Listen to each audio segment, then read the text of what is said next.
Kõndides tänasel päeval Viljandi Pärlis, meie vanalinnas, vaatab mulle vastu hulganisti räämas ja lagunevaid maju ning astudes rahulikule kõrvaltänavale pean siksakitama porilompide vahel, mis on tingitud teede kehvast olukorrast. Siinkohal ei hakka me üldse rääkima äärelinnadest, mis võõral inimesele Viljandist väära esmamulje jätavad.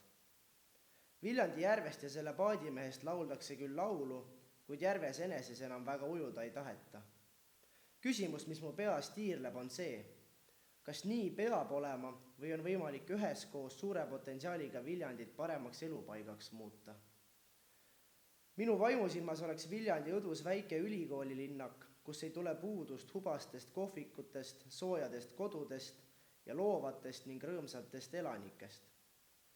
Kõndides Viljandis läbiks ma rohelisi parke, kus vulisevad purskkaevud ja jooksevad rõõmsalt ringi lapsed.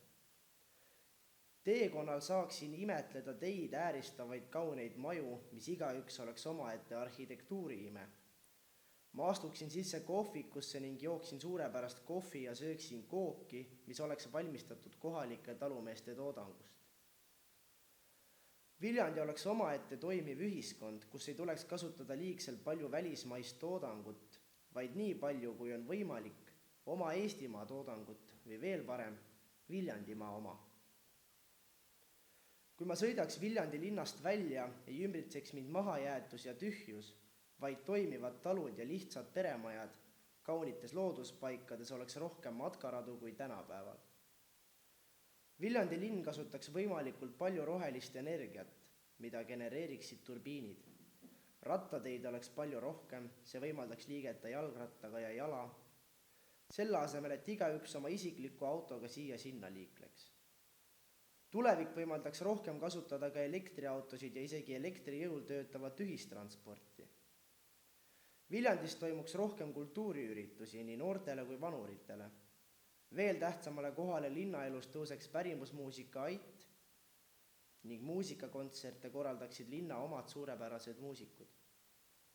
Kultuuriakadeemia, mille poolest Viljandi ehk kõige tuntum on, laieneks nii hoonete kui õppevaldkondade poolest. Kui Viljandis oleks asjalik füüsikahuviline, võiks temast uus Newton sirguda siinsamas kodulinnas, selle asemel, et Tartusse või kaugele piiri taha minna. Viljandi võiks saada kuulsaks tervete ja rõõmsate elanike linnana, kus inimesed toituvad tervislikult, teevad piisavalt sporti ning elavad täisväärtuslikku elu. Praegu on Viljandi kuulsaim üritus meie folgifestival, mis on äraütlemata vinge, kuid selliseid ettevõtmisi võiks olla ka teistes valdkondades ja muusikastiilides.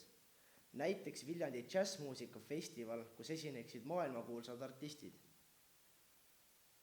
Erinevate üritustega saaks laiendada viljandlaste silmaringi. Neil tärkaks soov eristuda hallist massist ning oleks võimalik tutvuda mitmekülgsete eluvaldkondadega. See loetelu on kõigest väike ülevaade teemadest, mis on minu jaoks esmatähtsad, kuid seda jada saaks jätkata. Viljandi on üks Eestimaa kõige suurema potentsiaaliga väikelinnu, kuid kunagi ei saa öelda, et nüüd aitab. Nüüd on perfektne. Alati saab veelgi paremini. Sellepärast kutsun meid, viljandlasi, tegema tööd selle nimel, et meie kodulinnas oleks veelgi parem elada meil, meie lastel ja omakorda nende lastel ja nii edasi, kaugele tulevikku.